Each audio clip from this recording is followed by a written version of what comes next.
The best book to read is the Bible. The best book to read is the Bible. If you read it every day, it will help you all the way. Oh, the best book to read is the Bible. Dear brothers and sisters in the Lord, ప్రభునందు ప్రియమైన సహోదరి సహోదరులారా, today's verse for our meditation is taken from Genesis chapter 13, verse 17. ఈరోజు మన ధ్యానం కొరకు ఆదికాండం 13వ అధ్యాయము 17వ వచనం నుండి తీసుకునబడింది. Arise, walk through the land in the length of it, for I'll give it unto thee. నీవు లేచి ఈ దేశం యొక్క పొడుగున వెడల్పున దానిలో సంచరించుము, అది నీకిచ్చెదను. It is of interest that God did not speak to Abraham until he had made his decision to separate. చూడండి, అబ్రహాము నేను ప్రత్యేకంగా ఉంటాను అనే అంతవరకు కూడా దేవుడు ఈ మాటలు అబ్రహాంతో చెప్పలేదు. As we read in the scripture. లేఖనాల్లో మనం చదువుతున్న ప్రకారం. So this fact is not incidental, but it is fundamental. కాబట్టి ఈ సత్యం అనేది ఏదో ఒక సంఘటనగా జరగడం కాదు, కానీ ఇది It is a rule. ఇది ఒక ఆజ్ఞ, పాటించవలసినటువంటిది. This is the foundation. ఇది ఒక పునాది లాంటిది. God will speak to you when you want to separate yourself. నీవు ఎప్పుడైతే నీవు వేరుగా ఉండాలి, ప్రత్యేకంగా ఉండాలని కోరుతావో దేవుడు నీతో మాట్లాడతాడు. I see in Genesis 13:14. ఆదికాండం 13:14లో చూడండి. And the Lord said to Abraham after Lot had separated from him. లోతు అబ్రహామును విడిచిపోయిన తర్వాత యెహోవా అబ్రహాముతో మాట్లాడాడు. God's call of Abraham, as we read in 12th chapter 1-3. ఆదికాండం 12వ అధ్యాయం 1 నుండి 3 వచనాల్లో దేవుడు అబ్రహామును పిలిచిన తర్వాత, so far as we can discern, ఇంతవరకు కూడా మనం ఇక్కడ మరి గ్రహించగలిగేది it is only to Abraham. ఇది కేవలం అబ్రహామును గురించినది. So also was the confirmation in chapter 13. అలాగే 13వ అధ్యాయంలో కూడా దాని యొక్క నిర్ధారణ చూస్తాం. Because God has commanded Abraham to leave all his relatives. ఎందుకనగా దేవుడు అబ్రహాముకు ఆజ్ఞాపించినాడు, నీ బంధువులందరినీ విడిచిపెట్టాలి. Blessing could not come apart from obedience to God's revealed will. దేవుని యొక్క బయలుపరచబడిన చిత్తానికి లోబడితేనే తప్ప మనకు ఆశీర్వాదాలు రావు. Humanly speaking, the only thing which stood in the way of divine blessing was human disobedience. మానవరీత్యా మాట్లాడాలంటే దైవికమైనటువంటి ఆశీర్వాదాలు రాకపోవడానికి, ఆటంకపరచబడడానికి కారణం ఏమిటంటే మానవులకు అవిధేయతే. God removed that barrier by providentially separating Lot.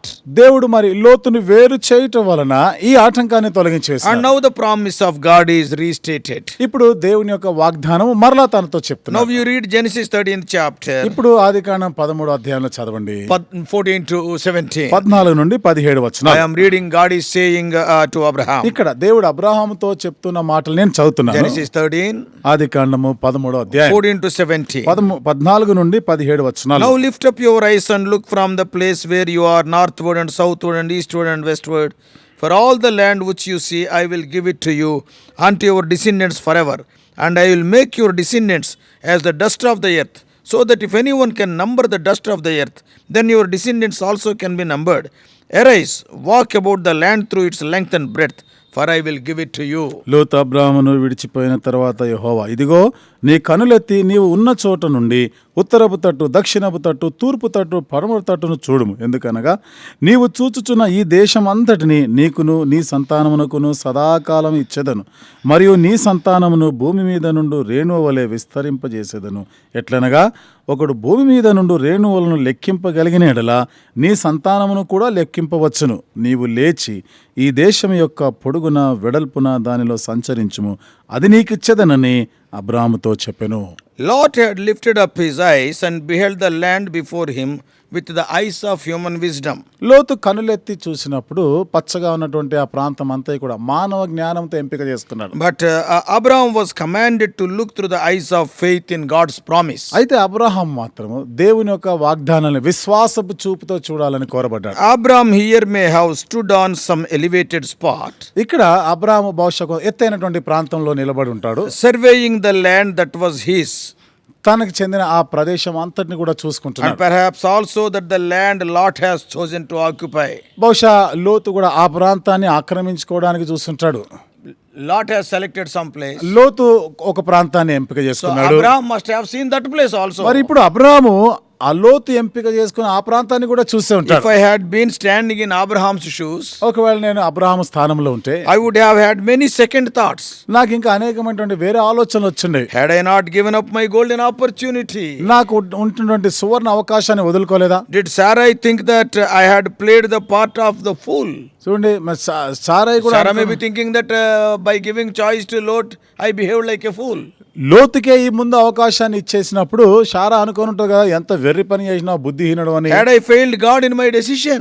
నా యొక్క నిర్ణయాలు, నా తీర్మానాల్లో దేవుని విషయంలో నేనేమో తప్పు చేసేనా? Yeah, a look at the luxuriant green of Jordan Valley against the brown barrenness of the waterless hills might have inspired such thoughts. చూడండి, ఇక్కడ One ఎంత side such a green land is there. ఒకవైపు చూస్తా ఉన్నాం అంత పచ్చగా ఉంది, సారవంతంగా ఉంది Other side ప్రదేశము. brown barrenness is there. మరొక వైపు చూస్తున్నాం అసలు ఎండిపోయినట్లుగా ఉంది, గొడ్డుబారిన పరిస్థితి ఉంది. And I have lost that greeny land. మరి ఆ పచ్చగా ఉన్నటువంటి ఆ ప్రాంతాన్ని నేను వదులుకున్నాను, What పోగొట్టుకున్నాను. can I do with this waterless brown barrenness? నీళ్లు లేవు, ఎండిపోయినటువంటి ఈ భూమి, ఈ పంటలు నేనేం చేసుకుంటాను? Oh, that thing must have given him the second thought. బహుశా ఈ పరిస్థితి ఆయనకి రెండో ఆలోచన వచ్చింటది. Yet God assured Abraham, అయినా దేవుడు అబ్రహాంకు నిశ్చయపరిచాడు, all the land you are seeing I will give to you. నీవు చూచుచున్న ఈ దేశం అంతా నేను నీకు ఇస్తాను. Lot may have chosen to live in Sodom, బహుశా లోతు సొదొమలో ఉండడానికి ఎంపిక చేసుకొని ఉంటాడు. but God had not given it to him for a possession. అయితే దేవుడు దానిని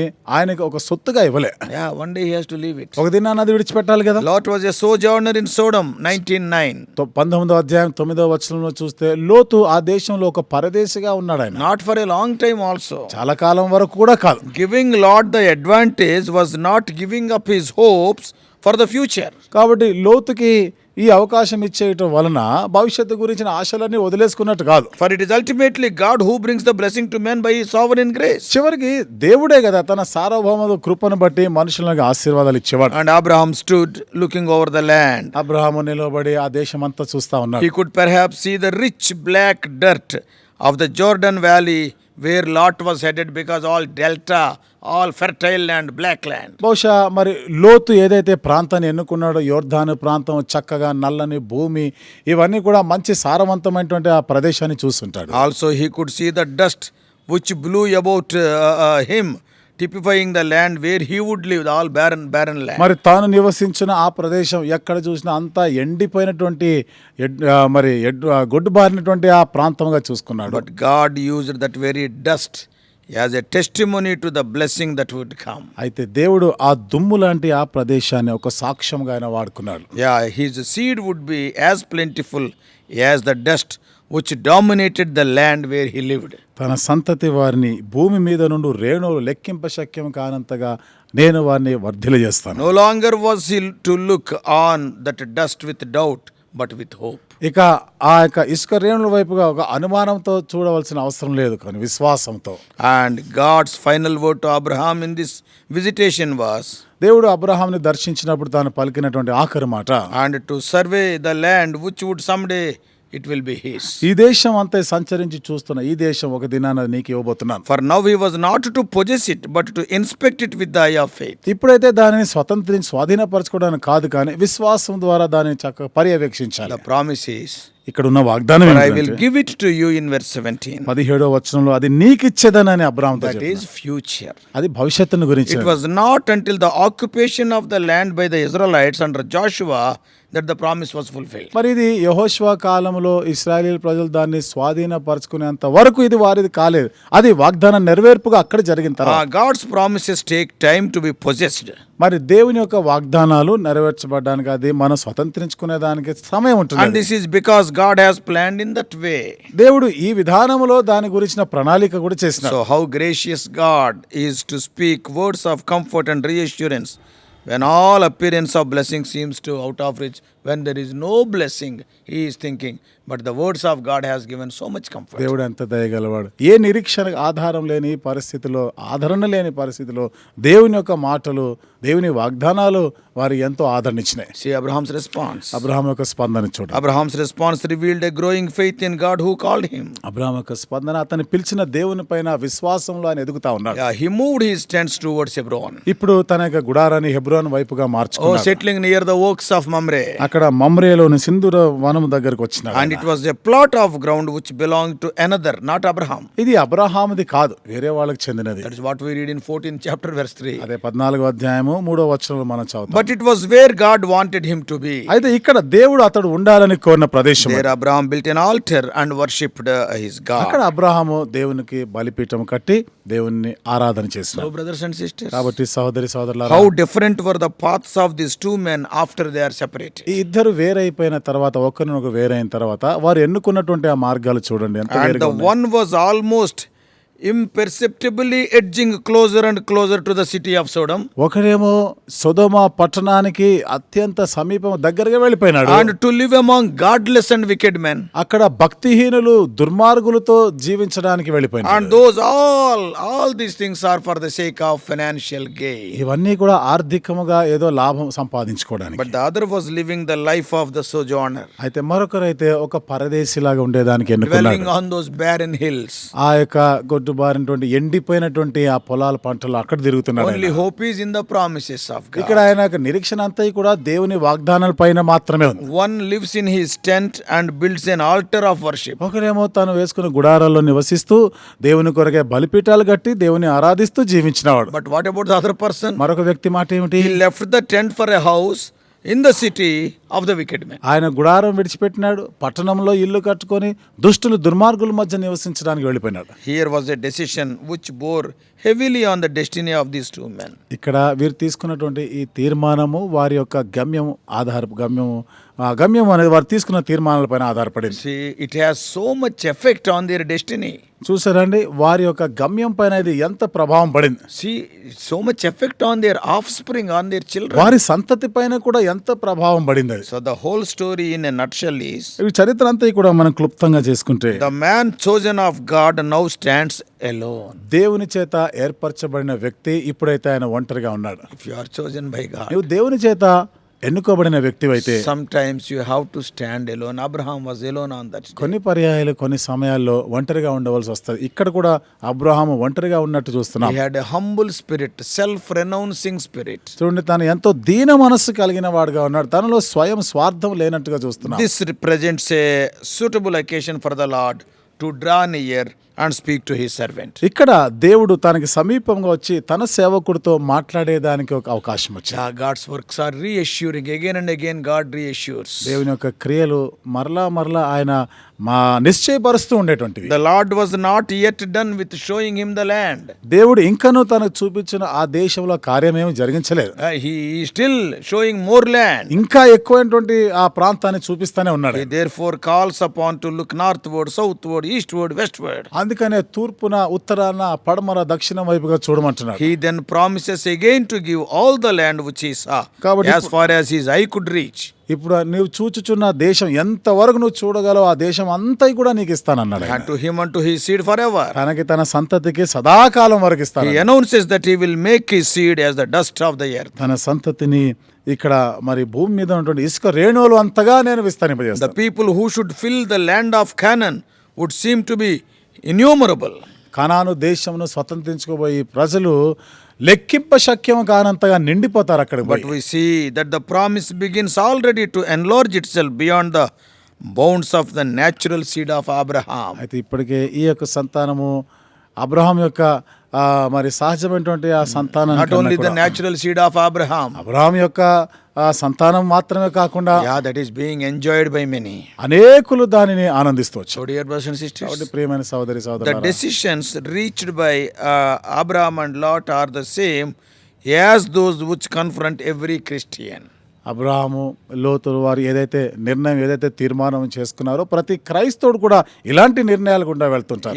So opportunity will come to every Christian to take a decision. ప్రతి క్రైస్తవుడు కూడా ఒక తీర్మానం, ఒక నిర్ణయం తీసుకునేటువంటి అవకాశం వస్తాయి. We must decide whether to trust in the sovereignty of God, దేవుని యొక్క సార్వభౌమత్వం పైన నమ్మిక ఉంచాలా, or in our own schemes and devices. లేదా మన యొక్క సొంత యుక్తి కుయుక్తుల పైన, ఇది మనం నిర్ణయించుకోవాలి. We must determine whether to trust in the uncertainty of riches, అనిశ్చితమైనటువంటి ఈ ఐశ్వర్యం పైన మనం ఆధారపడాలా, or in God who richly supplies us. లేదా దేవుడు మనం ఎంతో ఐశ్వర్యవంతముగా మనకు అన్ని సమకూర్చే దేవుడి పైన మనం ఆధారపడాలా. We must decide మనం నిర్ణయించుకోవాలి whether to invest in the passing pleasures of sin or the future reward which is promised by God. గతించిపోయేటువంటి పాప సంబంధమైనటువంటి ఈ లోక సంబంధం ఈ పాపముల పైన లేకపోతే చిరకాలం నిలిచి ఉన్నటువంటి బహుమానం మనం పొందబోయే బహుమానాల Yeah, may గురించా? God help us to take the right decisions in the life's crossroads. మన జీవితంలో దిక్కుతోచని పరిస్థితిలో సరైన నిర్ణయాలు తీసుకునేలాగా దేవుడు మనకు సహాయం చేయనుగా. The decision taken by Abraham may look foolish in the sight of other people. Abraham ఏదైతే నిర్ణయం తీసుకున్నాడో ఇతరుల దృష్టిగా అది ఎంతో వెరితనంగా ఉండొచ్చు. Today the whole world talks about Abraham, not Lot. ఈ రోజు ప్రపంచం అంతా కూడా అబ్రహాము గురించి మాట్లాడుకుంటారే గాని లోతు గురించి చెప్తారు. Abraham's seed is still there in the land of Canaan, whereas Lot's seed is not there in Sodom. Abraham యొక్క సంతతి ఇప్పటికీ కూడా వాగ్దాన దేశం కనాన్లో ఉన్నారు, కానీ లోతు సంతతి అక్కడ లేరు, సొదొమలో ఎవరు లేరు. People feel shame to talk about the posterity of Lot. లోతు సంతతి గురించి చెప్పుకోవడానికే ప్రజలు ఎంతో సిగ్గుపడతారు. What about Abraham's seed? Abraham సంతతి మాట ఏమిటి? So dear brothers and sisters, కాబట్టి ప్రియమైన సహోదరి సోదరులారా, yeah, let us be very close to our tent and altar. కాబట్టి మన గుడారము మన బలిపీఠానికి మనం దగ్గరగా ఉందాం. May God enable us to understand these spiritual truths. ఈ ఆత్మీయమైన సత్యాలు అర్థం చేసుకున్నటకు దేవుడు సహాయం చేయనుగా. Let us pray. ప్రార్థన చేసుకుందాం. Loving Heavenly Father, ప్రేమగల మా పరలోకపు తండ్రి, both Abraham and Lot started from Mesopotamia. Abraham లోతు ఇద్దరు కూడా మెసొపొతేమియా నుండి ప్రయాణం They ఆరంభించారు. lived together for some time. కొంతకాలం కలిసి నివసించారు. Thou hast blessed both of them. వారి ఇరువురిని కూడా మీరు ఆశీర్వదించినారు. But when we see their ends, ప్రభా, అయితే వారి యొక్క ముగింపు చూస్తే, when we look into the decisions what they have oh taken, దేవా, వారు ఏ నిర్ణయాలు తీసుకున్నారో అది చూస్తే, oh, Lot has selected the greeniness of this world, not knowing Sodom is beside it. లోతేమో ఈ లోక సంబంధమైనటువంటి పచ్చదనాన్ని, పక్కనే సొదొమ ఉన్నదన్న సంగతి ఎరుగక వాటిని ఎంపిక చేసుకున్నారు. Probably, oh Lord, Abraham, he has taken a decision to be in the barren land with all brown desert land, but beside it the promise of God. అయితే అబ్రహాం మాటకు వస్తే ఎండిపోయినట్టున్నటువంటి ఆ నేల, ఏమి బీడుబారినటువంటి ఆ పొలాలు ఉన్నటువంటి ఆ ప్రాంతాన్ని ఎన్నుకొని ఉంటాడు, కానీ దాన్ని ఆనుకొని ఉన్నది దేవుని యొక్క వాగ్దానాలు. Oh Lord, Abraham lived in the tent, built an altar. Abraham గుడారాల్లో నివసించినాడు, బలిపీఠంలో కట్టినాడు. Lot left the tent, purchased a house in the wicked city. లోతు గుడారం విడిచిపెట్టినాడు, దుర్మార్గులుండే పట్టణంలో ఇల్లు కొనుక్కున్నాడు. Today we are understanding, oh Lord, the effects of those decisions. దేవా, వారు తీసుకున్నటువంటి ఆ నిర్ణయాల ఫలితం ఏమిటిదో ఈ దినాన మేము చూస్తున్నాం. They really suffered, their children suffered. ఓ దేవా, వారి పిల్లలు కూడా ఎన్నో శ్రమలు పాలైనారు, వారి సంతతి వారు కూడా ఎన్నో శ్రమలు పాలైనారు. Speak to us. దేవా, మాతో మాట్లాడండి. Speak to us more and more. మాతో ఇంకా అధికముగా మాట్లాడండి. Jesus' precious name we pray. యేసు ప్రభువు వారి అమూల్యమైన నామములో ప్రార్థించి వేడుకుంటున్నాము తండ్రి. Amen. Amen.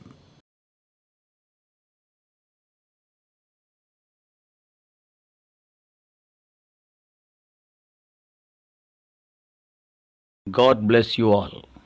Please subscribe for more spiritual messages on YouTube channel John Victor Hebron.